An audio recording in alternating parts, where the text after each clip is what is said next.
Cet amendement vise à engager la création d'un musée national dédié à la colonisation.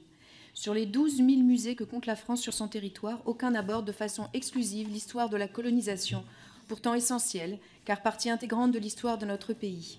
Cette partie de notre histoire reste un sujet tabou au cœur de notre République, car elle porte en elle la part sombre de notre République. Nous avons besoin de faire face à notre passé, de le connaître et de le comprendre, pour mieux construire l'avenir de notre nation à travers des actes forts.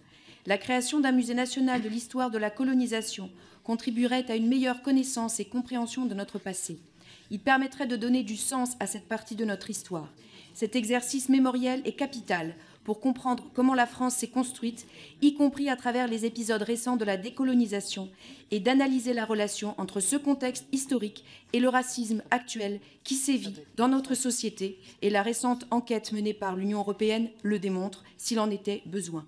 Il est urgent désormais de construire en France ce lieu d'histoire, de savoir, de pédagogie, de transmission, de culture et de débat. Juste pour préciser à Madame la rapporteure que cette proposition, elle répond à l'appel de nombreuses voix d'universitaires, d'historiens et d'historiennes, mais elle est en fait tirée de la recommandation numéro 6 du rapport d'information fait au nom de la mission d'information sur l'émergence et l'évolution des différentes formes de racisme et les réponses à y apporter de Madame Caroline Abadi et Monsieur Robin Reda. Il semble effectivement absolument essentiel que nous puissions traiter des conséquences de la colonisation, et pas seulement sur les pays qui ont été colonisés, mais aussi sur notre propre société. Et je pense que c'est bien là l'enjeu.